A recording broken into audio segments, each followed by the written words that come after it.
On this special edition of Discover Colorado, Rocky Mountain National Park is Colorado's crown jewel. It's an amazing place. But how much do you know about its history? Rocky Mountain National Park was established on January 26th of 1915. What it's endured? The fire came in with significant 100-mile-per-hour winds and then impacted a lot of our structures. And the purpose of national parks. Trying to balance how do we protect the scenery while providing recreational opportunities was a real struggle. We're going in depth on how the park is recovering from historic wildfires, the high-altitude road that has opened up the park to everyone. It's such an important road for its scenic beauty, for its accessibility. And we tell the complicated story of the only ski area to operate on park grounds. Thanks so much for watching Denver7 Plus. I'm Jason Grenauer, and happy birthday to Rocky Mountain National Park. The park itself was established in January of 1915 when then President Woodrow Wilson signed the Rocky Mountain National Park Act to make it the nation's 9th national park. Now that signing was thanks in large part to Enos Mills, who is known as the father of Rocky Mountain National Park. Mills was a conservationist who campaigned to the public and to the federal government to create a national park in Colorado. Amazing members of the public, either people that were very influential or just, people that were passionate about wanting to set aside Rocky Mountain National Park. They had this swell of grassroots efforts to set this place aside. Today, the park sees an average of 4 million visitors per year, with a record 4.6 million coming in the year before the COVID-19 pandemic. The record crowds, which increased more than 40% from 2012 to 2019, well, they're both a welcome sight and a challenge. The National Park Service mission is a tough balancing act. It's to preserve and protect for future generations, as well as making sure that all of us now can enjoy it and access it and experience all it has to offer. Even with all that's changed in the last century, park managers say the millions of people today are coming for the same reasons the first visitors did back in 1915. They talk about wanting to see scenic grandeur, watchable wildlife, and amazing recreational opportunities. A lot of what we're coming to Rocky for physical and mental health and well-being, is still the #1 reason over the last 109 years. We're going to get into a lot from those 109 years of history, but to fully understand where Rocky is today or where it's headed, we first need to look at the impact our climate has on the park and really all of Colorado's nature. The 20 largest wildfires in state history have all burned in the last 20 years. 2 of them encroached on the borders of Rocky Mountain National Park. Chief Meteorologist Mike Nelson explains the fire threat that is shaping the park's future. Fire in Rocky Mountain National Park has been a frequent visitor over the years, but unfortunately, the concerns are growing greater as time goes by. Let's take you back first to 1978 with the Ozell Lake fire, which Ozell Lake is about 5 miles northwest of the town of Allens Park. And that fire was caused by a lightning strike on the 9th of August in 1978.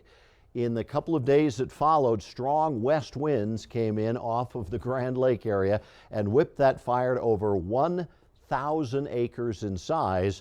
The fire threatened the town of Allens Park, and they had to do quite a few evacuations. After this fire occurred, many of the changes happened in forestry techniques, including prescribed burns to try and diminish the amount of fuel that is in the Rocky Mountain National Park area. But we've found that with climate change, we're also seeing a bigger problem with fires. Let's go back to just a few years ago, the Cameron Peak fire of 2020. October 13th, dry, windy conditions. This was a man-made fire, they believe, and it caused that fire to spread very, very quickly, eventually becoming the largest wildfire in Colorado history at almost 210,000 acres. It burned until December of that year. A day later, another human-caused fire, the East Troublesome Fire, this one developing just a little bit to the west of the Grand Lake and Granby area.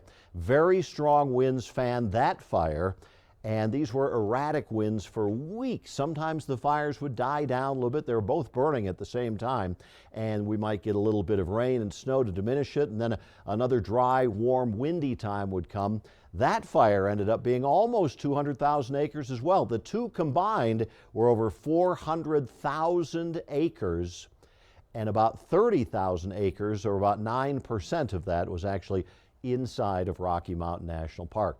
One thing we're finding is the fires are growing bigger, hotter, and more frequent with climate change.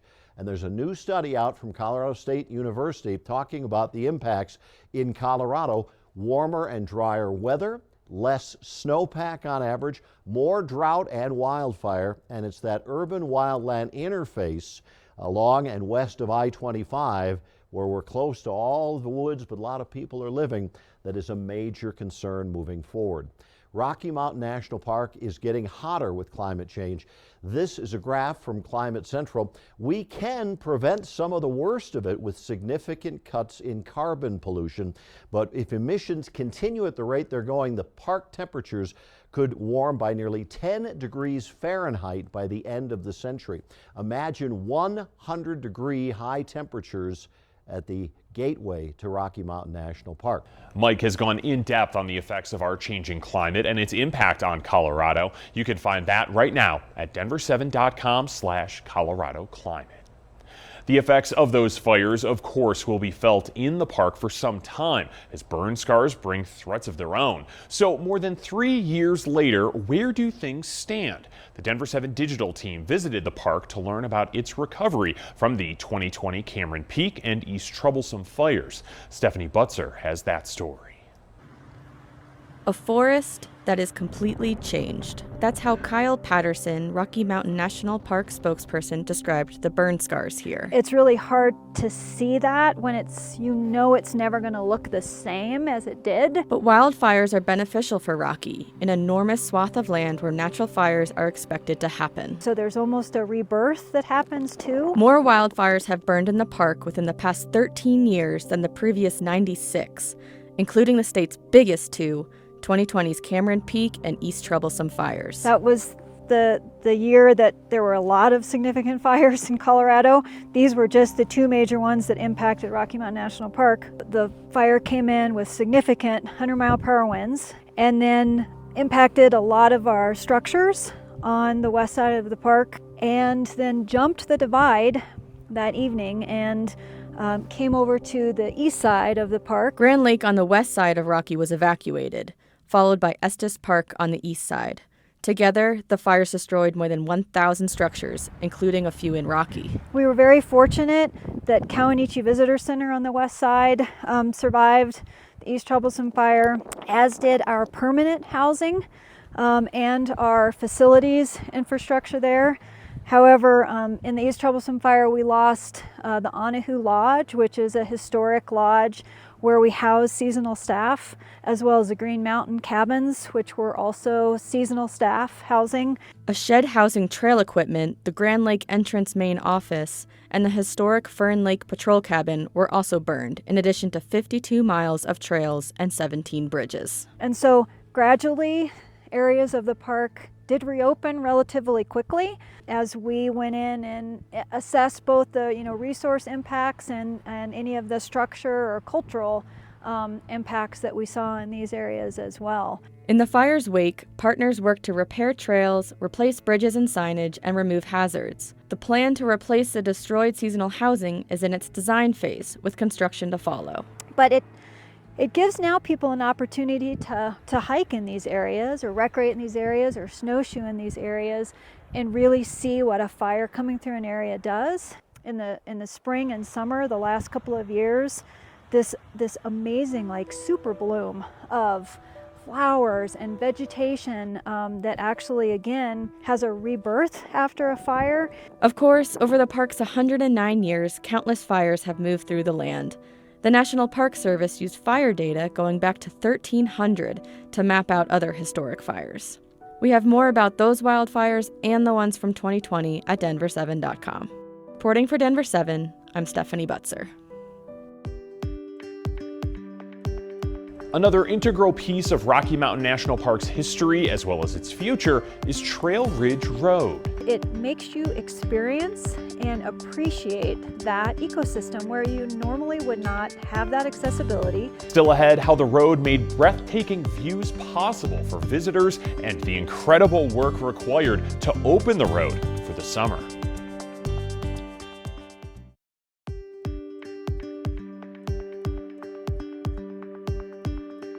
Welcome back to this special presentation of Discover Colorado. I'm Jason Grenauer.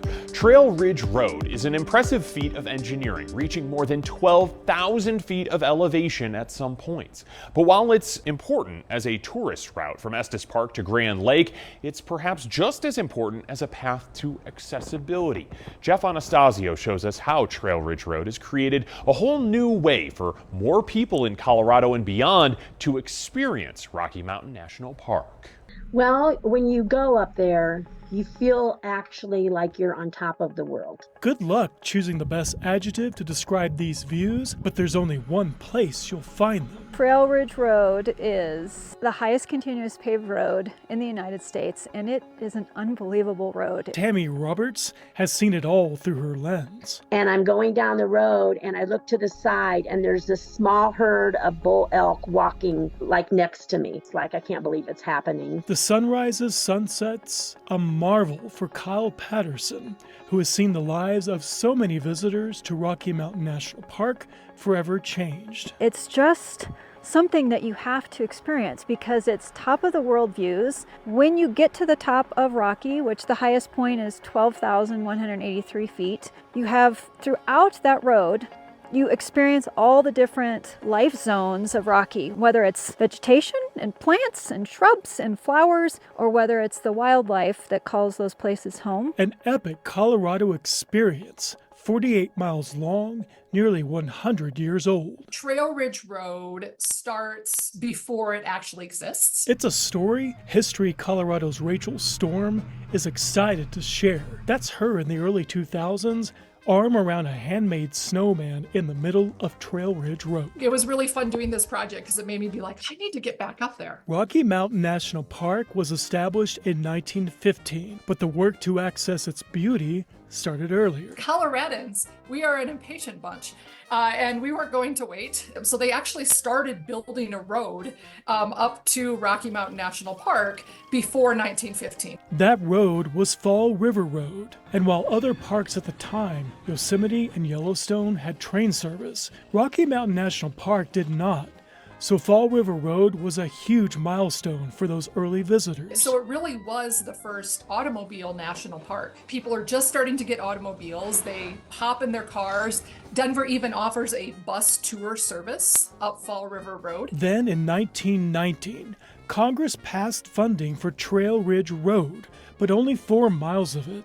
And it would be nearly another decade before construction ramps up. 1929 construction really begins in earnest. Using tractors, horses, and a gas-powered steam shovel, they had only 4 months of the year to work, and at its peak, 150 people built the road. They opened the road officially July 15th, 1932. And the first year, 250,000 people visit the park. That's a lot of people. The Trail Ridge Road that opened was not the one we know today. It's a dirt road. There are no barriers on the side of the road. But in 1934, New Deal funding came through with upgrades. And what they do is they put in those really cool crenellated barriers that we still have up there today. And the visitors started flocking, remarkable considering the tough times. Most people in the Great Depression don't have automobiles because they cannot afford them. Most people during the Great Depression are not traveling for leisure because it's expensive. But yet 500,000 people come through the park 3 years after the road opens. A couple years later, Trail Ridge Road became a state highway. And in 1938, they added a unique feature, sticking up on the edge of the road, something we still see today. They're just like little tiny poles that are all the way aligned along the road because once it gets snowy up there, it gets snowy. To let the snow plows know where the road is. Snow plowing is a daunting task, but during World War II, all of that came to a stop. cutbacks for the Department of Interior stopped snow plowing altogether. So they just had to wait for the roads to open up naturally. Post-war visitors flocked to the park, and in the 1950s, more improvements come, a median line, and other safety upgrades. And that brings nearly 2 million yearly visitors. Then in the mid-60s, a crown jewel opens. It's the thing that when you get on Trail Ridge Road, you're going to stop at the Alpine Visitor Center. That's your turnaround point. That opens in 1965. But by the 1970s, Trail Ridge Road and the park are reaching a crisis point. Earth Day starts in 1970, and people are like, what are we doing to this park? Visitors are feeding the animals, car clubs hosting events in the park, newspaper articles report the park being trashed. So people aren't even trying to keep the park clean, they're just throwing stuff everywhere. But by the late 70s, opinions and behaviors changed for the better. And in 1982, $2 million helped resurface the road, and the park reaches 3 million yearly visitors by the early 90s. Since then, stonemasons added walls, and on the road's 75th anniversary, $10 million brought much-needed repairs. We've worked on drainage issues, we've worked on freeze-thaw impacts that we have there. And so not only were engineers dealing with that in the 1920s, but National Park Service staff continue to make sure that we're taking good care of that historic road. It's quite amazing. An all-American highway, Colorado Scenic Byway, capturing imaginations for everyone who takes Trail Ridge Road. You always hear those cliches, nature therapy, inner peace, quiet beauty. You always hear people describe it like that, but it's actually true. For me, it's actually true. That's what I feel when I'm up there. Jeff Anastasio, Denver7. As many of you know, a majority of Trail Ridge Road closes for the winter. But at that kind of altitude, snow season doesn't end when winter does. The road typically reopens in May, and the process of getting it back open is unlike anything you'll likely witness firsthand. Denver7 traffic expert Jason Luber takes a look. Trail Ridge Road, it's one of a kind. This 48-mile drive between Estes Park and Grand Lake is the highest continuously paved road in the United States, cresting at 12,183 feet. It would take about 2 hours to drive straight through, but how can you with majestic views and jaw-dropping scenery? And since it's mostly just a tourist road, the commute time is of little to no concern for most visitors. The road was completed over 90 years ago, opening in 1932, and was an engineering accomplishment of its day. Trail Ridge Road is the #1 attraction in Rocky Mountain National Park because while not everyone can or is even interested in a hike around these mountains, everyone can easily sit and enjoy the view. One of the more interesting aspects of Trail Ridge Road is that it was not designed to be an all-season road. With 11 miles above timberline, winters are brutal at these high elevations. There are high winds, sometimes over 100 miles an hour, drifting snow, lots of ice, and below freezing temperatures. The road has no shoulders and few guardrails, so traveling in the winter would be very difficult to nearly impossible, especially at night during a snowstorm. So the park closes Trail Ridge through the winter season, making the alternate route a nearly 150-mile, 3+ hour drive. And snow isn't just a problem in the winter. Road and weather conditions can vary greatly throughout the year. The park routinely warns all visitors driving in and around the park that from mid-October to early June, they should be prepared for winter driving conditions.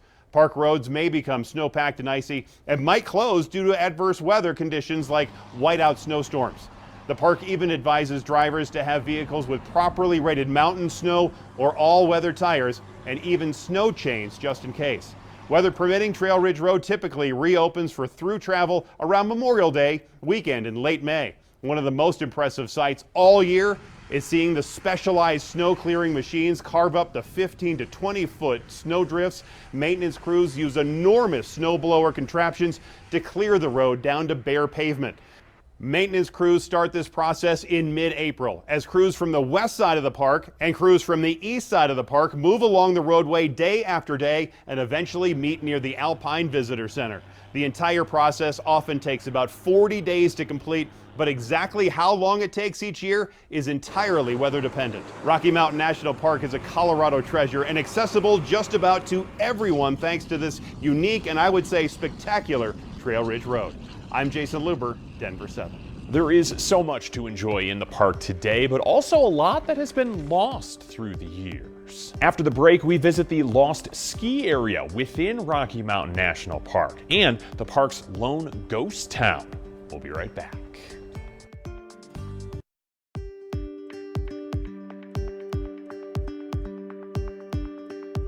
As Rocky Mountain National Park celebrates its birthday, we're looking at the history that has shaped the Colorado icon. Part of that history takes place at Hidden Valley, the aptly named basin tucked into the north side of the park just off of the first switchback of Trail Ridge Road. Landon Hoff shows us the rise and fall of the only ski resort to exist on park grounds. Hidden Valley is a pretty sweet spot for some wintertime fun. It's the only area that you can sled in Rocky Mountain National Park. On any given winter day, you'll find people sledding, tubing, even hiking up and skiing down the tree-lined runs. Something called earning your turns. But the simple pleasures enjoyed here today are informed by a much more complicated past, as one of Colorado's lost ski areas. That story starts as far back as 1917, when skiers first took to the slopes here. Hidden Valley hosted ski tournaments as early as 1931, then became more popular in 1936 with the paving of Trail Ridge Road. Shuttles would carry skiers to the upper valley before rope tows were installed in the 1940s. It officially opened for business in 1955, complete with a chairlift and a ski lodge. But while the development had the backing of town officials in Estes Park, it brought on a new dilemma for park managers. They also understood the scenery and protection of the scenery was part of their mandate. And so trying to balance how do we protect the scenery while providing recreational opportunities was a real struggle. Still, for skiers, the vibes were good on the so-called Big Drift, which boasted 11,400 feet of elevation and secluded runs for all skill levels.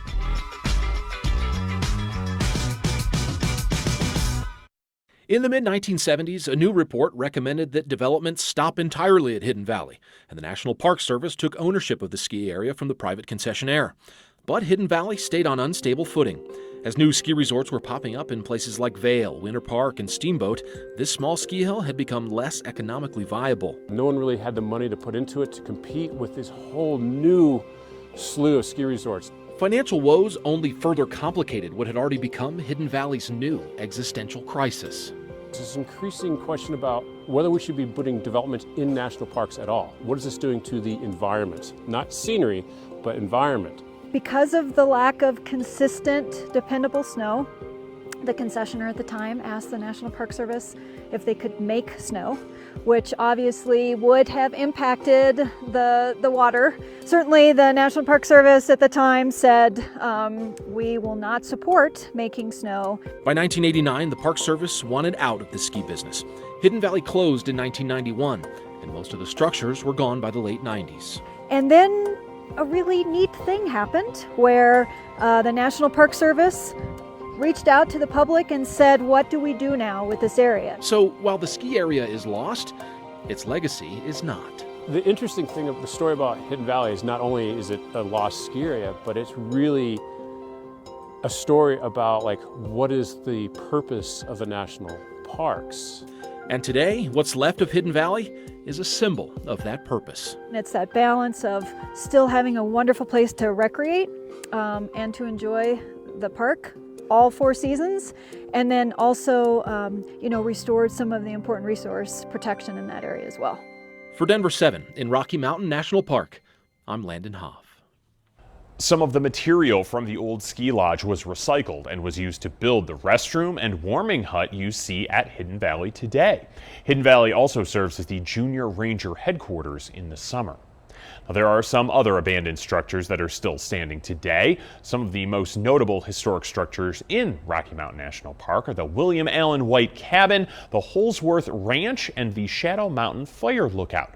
But one isn't totally abandoned. This year, for the first time in 7 years, the park's Artist in Residence program will return to the William Allen White Cabin. And while that cabin and the Holsworth Ranch are more easily identifiable, the Rocky Mountain Conservancy said there's so many things to see on some of the park's tours. If you go with someone who's familiar with those sites, they'll point out you know, here's the stairway that went up to the hotel. You're in this field. Or look, here's an electrical conductor up in that tree. I'm like, what? I've never, I've walked through this so many times and never seen those things.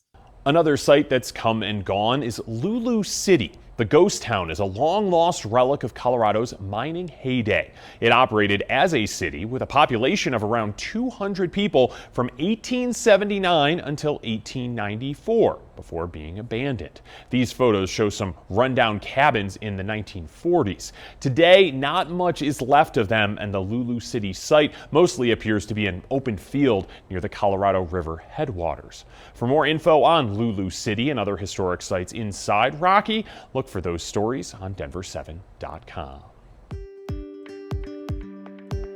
Well, almost anywhere you turn in the park, the backdrop is absolutely incredible. Still ahead, we take a peek inside a photographer's paradise, plus some of the must-see hikes inside the park. But first, Chief Meteorologist Mike Nelson has another piece of park history. Rocky Mountain National Park, certainly one of the state's crown jewels, but it has quite a history of calamity. Let's take you back to July 15th, 1982, the Lawn Lake Dam flood. Now, Lawn Lake is located in the park just off of Trail Ridge Road, and on that morning, right there where the lake is, there's a dam that broke. And this dam, the Lawn Lake Dam site, fed what's called the Roaring River, of all things, and boy, did it roar that morning. Park rangers said that after about 6:30 in the morning, they heard a tremendous, like jets roaring, as the debris flowed all the way down, and you can still see that alluvial fan of big rocks when you drive along Trail Ridge Road. It was 30 million cubic feet of water that blew all those rocks in there. But it wasn't done yet. That water then flowed on downstream and eventually came into Estes Park, running 5 to 6 feet deep through the city of Estes Park, causing $30 million in damage. Amazingly, only 3 people lost their lives. There was a camper just below the lake who probably had no idea what hit him, and then a couple that was camping down below the dam in the Estes Park area. Also, it's interesting to note that this came just 6 years after the devastating Big Thompson Canyon flood that was one of the biggest disasters in Colorado history in July of 1976.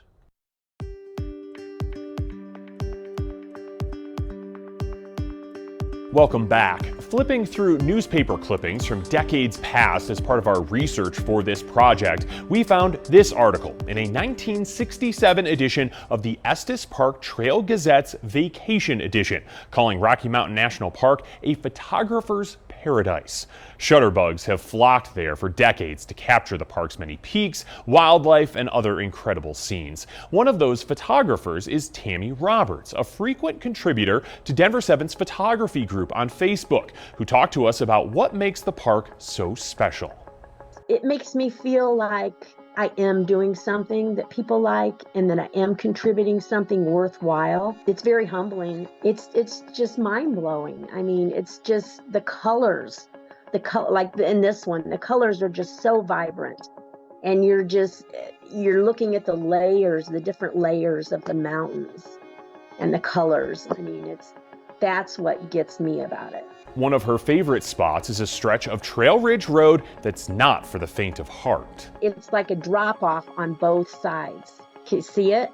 See how it is? Yeah, it doesn't bother me at all. But some people, I understand that it is scary. And I love that little stretch there where there's nothing on both sides. For some reason, it just calls to me. If you want to join the fun and see countless incredible photos of Rocky Mountain National Park and so many more amazing Colorado spots, you can look for that Facebook group, Discover Colorado Through Your Photos. If you're new to the park and want to take in some of the best views, we've compiled a list of the best hikes inside the park. There are so many to choose from, but we highlighted some of the prettiest lakes and waterfalls for beginners to visit. The Sprague Lake Loop is a good choice for families. Timberlake is one of the best options for anyone wanting to get away from those families and crowds. And Chasm Falls on Old River Road is great for you and your dog to take in Rocky Mountain National Park together. You can see the full list of those bucket list hikes on Denver7.com. That does it for this special Rocky Mountain National Park birthday edition of Discover Colorado. I appreciate you spending some time with us. If you're just tuning in or you want to learn more about the park, head to Denver7.com/Discover Colorado to see all of these stories and more. I'm Jason Grenauer. Have a great day.